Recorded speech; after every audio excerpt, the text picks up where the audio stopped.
5. Entrevista psicológica no psicodiagnóstico.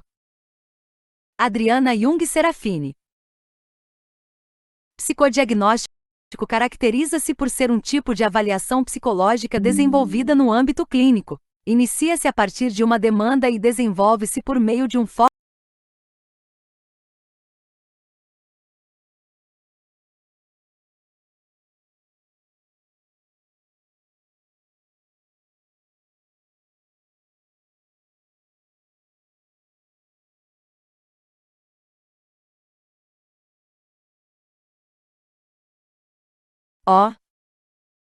Psicodiagnóstico caracteriza-se por ser um tipo de avaliação psicológica desenvolvida no âmbito clínico. Inicia-se a partir de uma demanda e desenvolve-se por meio de um foco específico para avaliação. O foco ou motivo da avaliação é de extrema importância, pois será ele que irá guiar todo o processo de psicodiagnóstico, incluindo a escolha das técnicas e dos instrumentos que serão utilizados. As primeiras informações, queixas que recebemos do paciente ou da fonte de encaminhamento, geralmente não são suficientes para delimitarmos de forma clara esse foco. Desse modo, destaca-se a importância das entrevistas iniciais que são realizadas tanto com o profissional que solicitou o psicodiagnóstico, quanto com o próprio paciente e outras fontes de informação como pais, responsáveis ou outros familiares. Essas entrevistas também podem ocorrer com professores, médicos ou demais profissionais que acompanham o paciente. Por meio delas poderemos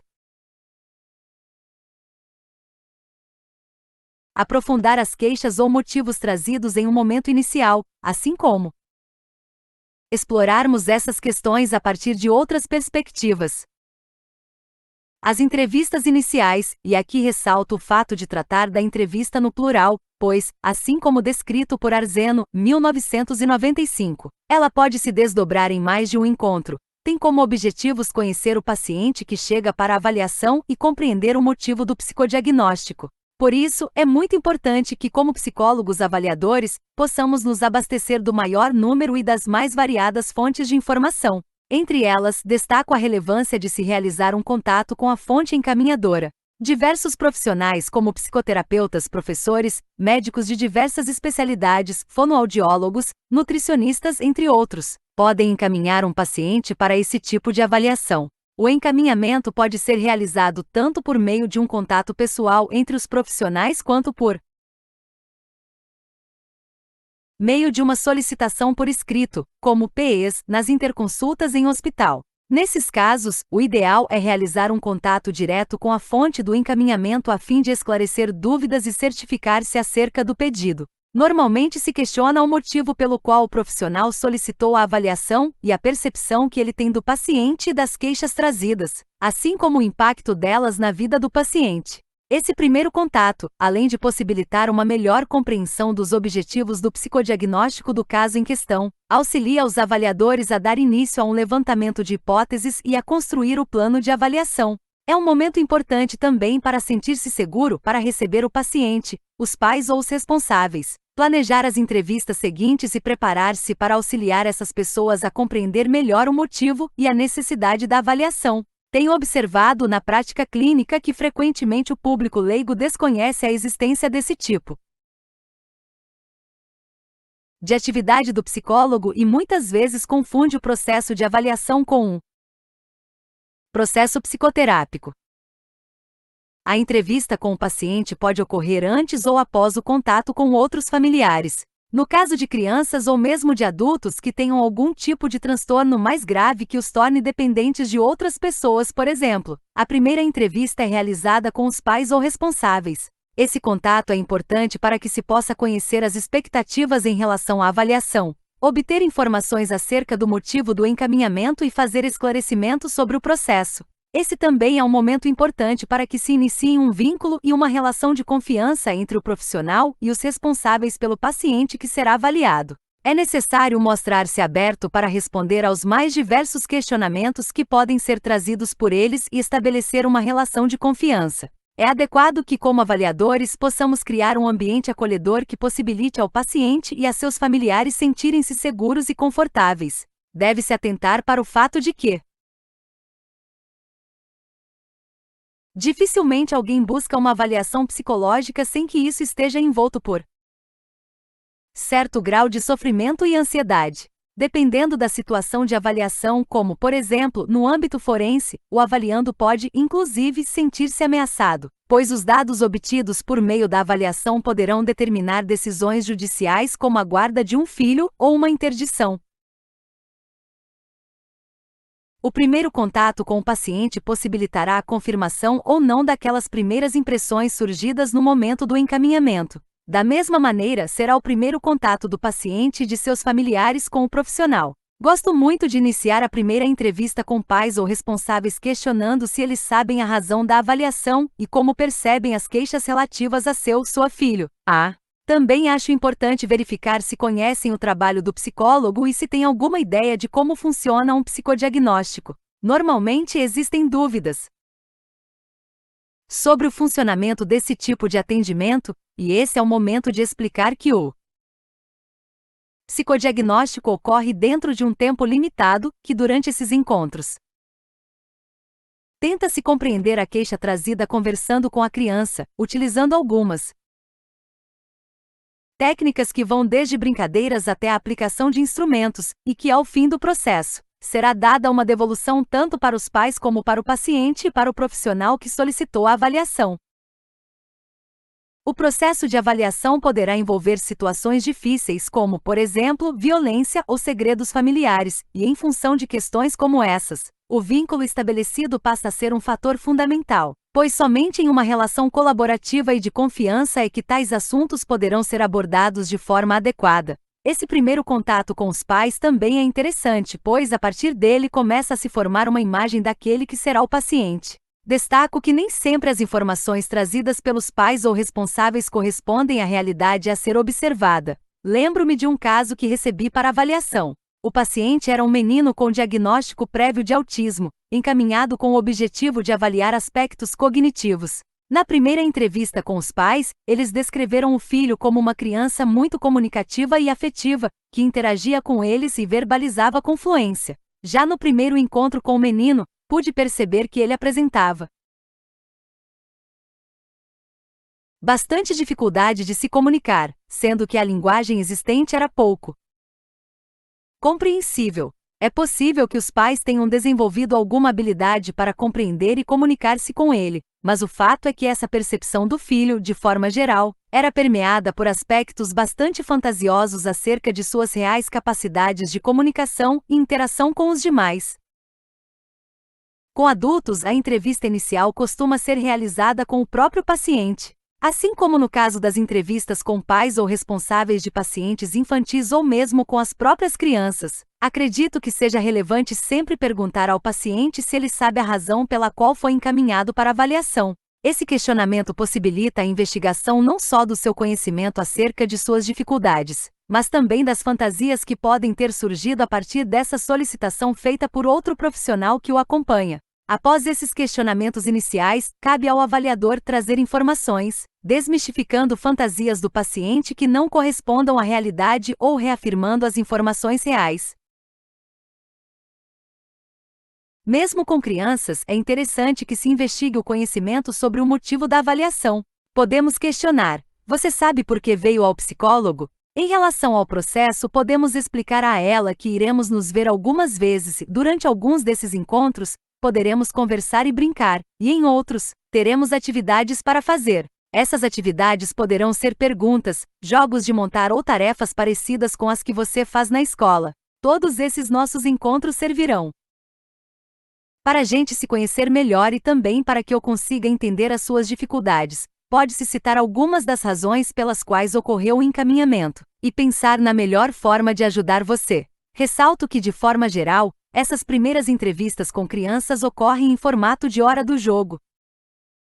Com adolescentes, tenho observado que é importante que o paciente sinta-se responsável por seu processo de avaliação desde o início. Desse modo, o ideal seria que a primeira entrevista após a coleta de dados sobre o encaminhamento ocorresse com o próprio adolescente. Entretanto, é importante que no caso de pacientes menores de idade, se tenha a autorização dos pais ou responsáveis. Uma estratégia que pode ser utilizada para contemplar todas as necessidades, realizar a entrevista com o adolescente, Dar ciência sobre o processo e obter a autorização dos responsáveis é a divisão da primeira entrevista em um momento inicial com o paciente e, posteriormente, em um momento com ele e seus responsáveis, para que se explique o funcionamento do psicodiagnóstico. Ao longo do processo, os responsáveis deverão ser chamados para outras entrevistas, especialmente porque se deve coletar dados de anamnese do paciente, mas tal encontro poderá ocorrer em outra data, de preferência. Não no mesmo dia do atendimento do paciente, a ser marcado após combinação realizada com o adolescente. A figura 5.1 traz um fluxograma ilustrativo sobre as etapas da entrevista inicial com a diferenciação entre pacientes adultos, adolescentes e crianças. Figura 5.1 fluxograma com as etapas da entrevista inicial. A entrevista inicial também é um momento importante para a coleta de informações relacionadas ao paciente que serão significativas para o delineamento de um plano de avaliação. Que técnicas e testes podem ser utilizados com esse paciente? Qual o seu nível de compreensão? Qual sua capacidade de comunicação? O paciente faz uso de lentes ou de aparelho auditivo? Tem algum problema de visão ou alguma dificuldade motora? É destro ou canhoto? Qual sua escolaridade? É alfabetizado? Tais dados mostram-se importantes, pois, em um paciente com dificuldade para identificar cores, por exemplo, não se pode utilizar um teste como Rorschach. No caso relatado anteriormente, também se pode pensar que a escolha de um instrumento de avaliação da área cognitiva não poderia contemplar exercícios verbais, pois a criança não teria como responder a esse tipo de questão em função de suas dificuldades de comunicação verbal. No caso de pacientes que utilizam lentes ou aparelho auditivo, é necessário lembrá-los, na consulta anterior à aplicação dos instrumentos, que o uso do aparelho ou dos óculos será imprescindível para a realização dos testes. Nas entrevistas iniciais também é preciso ter como objetivo a investigação da queixa ou do problema trazido para avaliação, coletando, assim, o maior número de informações que possam auxiliar no entendimento de como esse problema se manifesta e tudo mais que o cerca. Algumas questões importantes são: desde quando os sintomas se manifestam? Existe algum fator desencadeante? Qual a intensidade? Em que ambientes eles ocorrem? Como o paciente percebe esses sintomas? Qual a influência dos sintomas na vida diária? Quais os prejuízos que eles vêm trazendo para a vida do paciente? Em que áreas da vida social, familiar, educacional, laboral, os sintomas, problemas trazem prejuízos? Como a família, os amigos e outras pessoas que convivem com o paciente observam o problema. Além de investigar o problema em si, deve-se avaliar qual é a realidade atual do paciente. Que tipo de suporte social, familiar, financeiro ele tem para lidar com o problema? Com quem vive e quem o auxilia em suas dificuldades? Ele já passou por algum tipo de atendimento profissional antes? Quais profissionais o acompanham?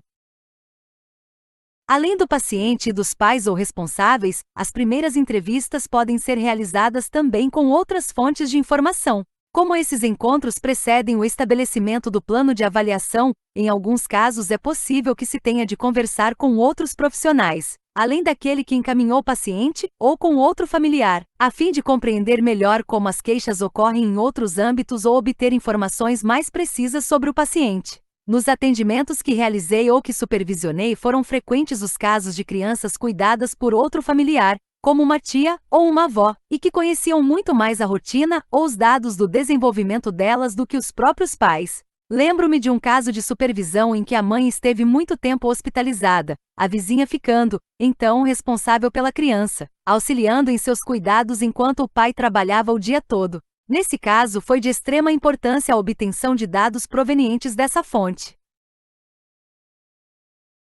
Também não são raros, por exemplo, os casos de encaminhamento para avaliação de suspeitas de transtorno de déficit de atenção, hiperatividade realizado pelos médicos que acompanham as crianças.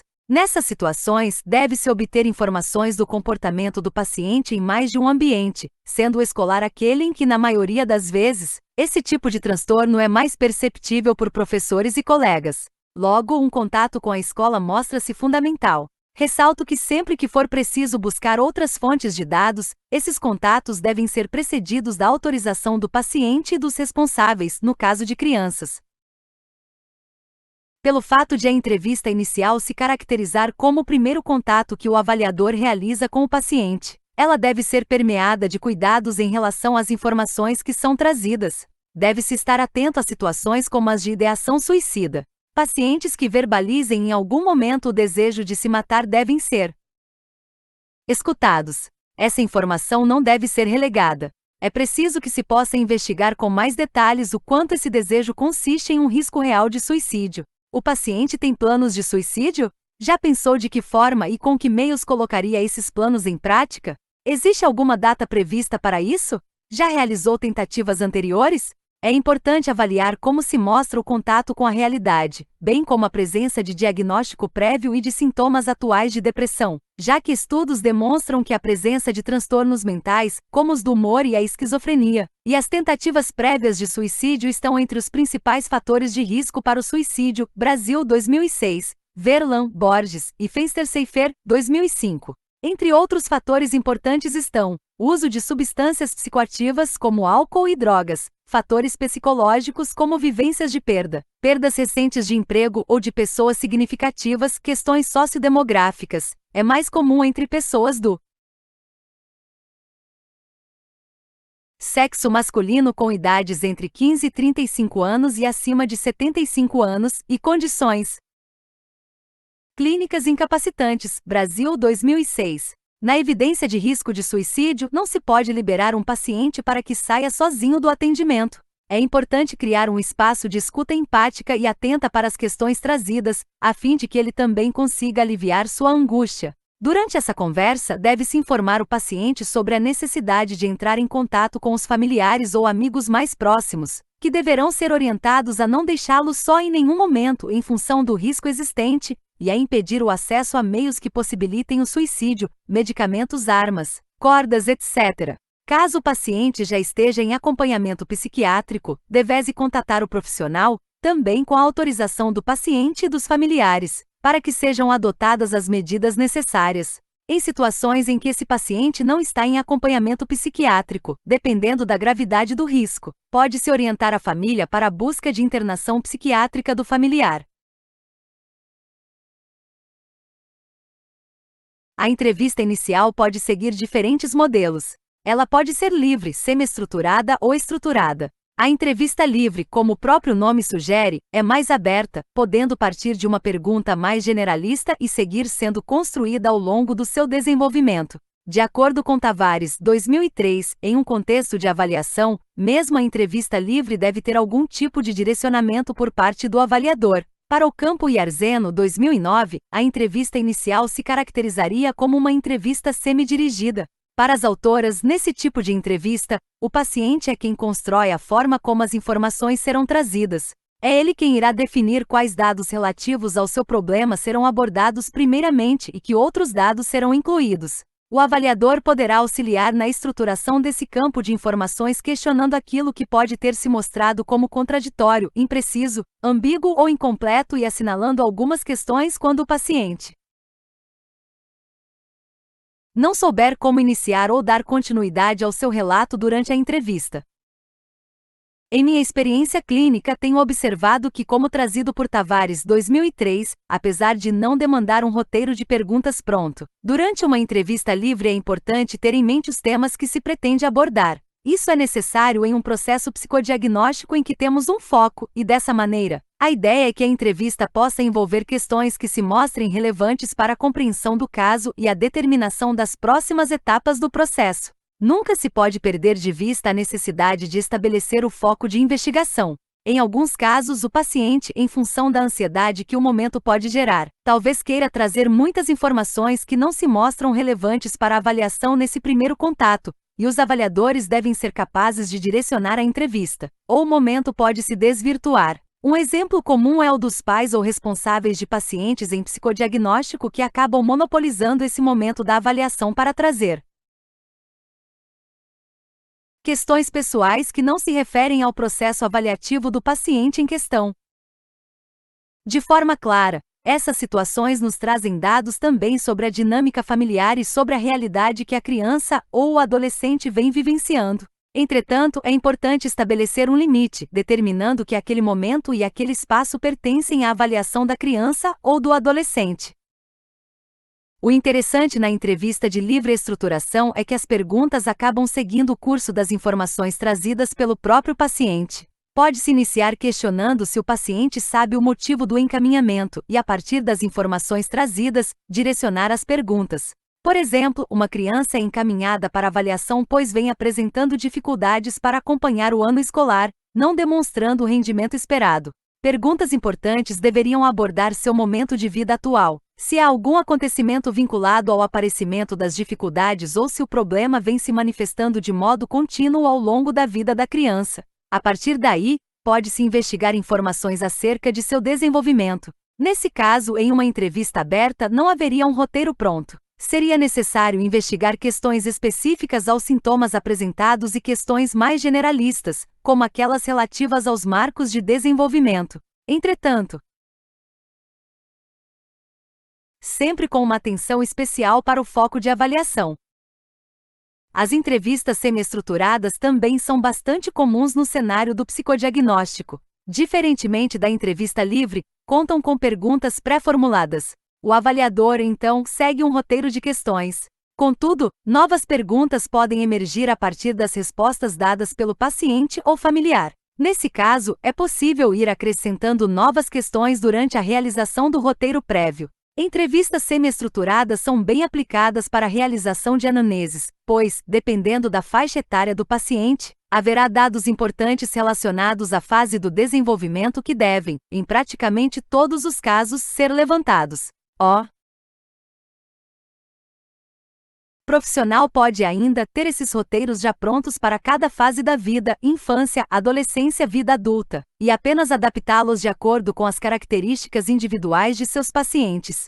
Por exemplo, no roteiro de uma entrevista de anamnese para crianças, devem constar perguntas sobre os marcos do desenvolvimento, que podem ser ilustradas por questionamentos como: com que idade a criança sentou, caminhou, falou pela primeira vez? Caso a resposta indique algum acontecimento fora do esperado em termos desenvolvimentais, cabe ao avaliador investigar melhor, incorporando novas perguntas à entrevista. Para maiores esclarecimentos acerca das entrevistas de anamnese, ver capítulo 6.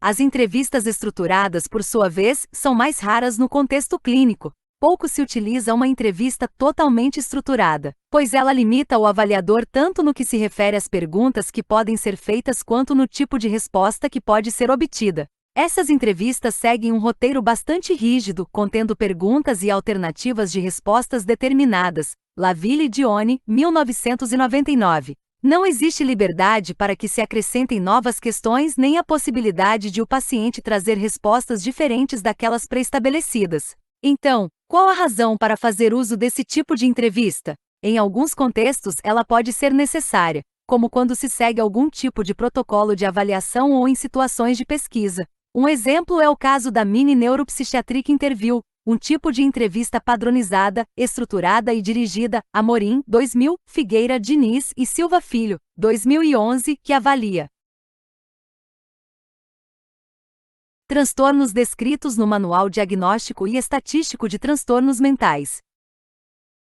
DSM.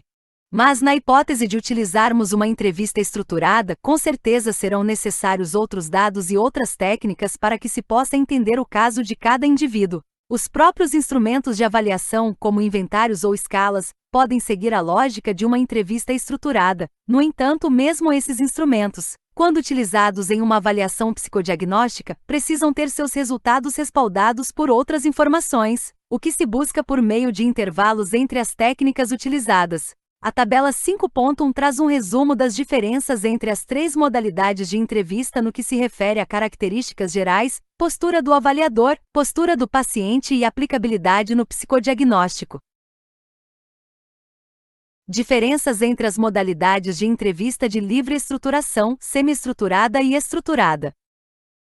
Modalidades de entrevista: livre estruturação, semi-estruturada, estruturada. Características: aberta, flexível, rígida, da entrevista. Não existem perguntas pré-formuladas. Existe um roteiro com algumas perguntas predeterminadas. As perguntas são pré-formuladas, assim como as alternativas de resposta. Postura do paciente. O paciente é livre para trazer as informações que achar pertinentes na ordem que desejar. O paciente responde às questões de acordo com a ordem trazida pelo avaliador, mas suas respostas podem gerar novos questionamentos. Não há espaço para respostas diferentes das opções pré-formuladas. Postura do avaliador. O avaliador deve ter em mente os temas a ser abordados, pois, em alguns momentos, ele deverá direcionar a entrevista. O avaliador deve ir além das questões pré-elaboradas. Novas questões podem emergir a partir das respostas do paciente. Deve seguir o roteiro de forma fiel. Novas questões não serão acrescentadas e as já existentes não podem ser modificadas. Aplicabilidade no psicodiagnóstico. Bastante utilizadas. Bastante utilizadas. Menos utilizadas. Neste capítulo, procurei abordar as principais características e definir as etapas da entrevista inicial, assim como os diferentes modelos de entrevistas que podem ser aplicados. Entre as características mencionadas, percebemos que nesses primeiros encontros com o paciente também são evidenciados elementos importantes para o estabelecimento do contrato de trabalho com ele e com seus responsáveis, quando for o caso. Eu diria, inclusive, que o contrato já vai sendo estabelecido ao longo das primeiras entrevistas, a partir do momento em que explicamos ao paciente como serão os encontros, a limitação temporal do processo e os dias e horários em que irão ocorrer as consultas. A disponibilidade do paciente para prestar as informações necessárias e sua postura colaborativa serão determinantes para o bom andamento do processo e se enquadram nas combinações de um contrato de trabalho em psicodiagnóstico. Podemos encerrar uma entrevista tratando das combinações relativas. As datas dos próximos encontros e de qual será o planejamento para a sessão seguinte. Amorim P. 2000 Mini International Neuropsychiatric Interview, Mini, validado.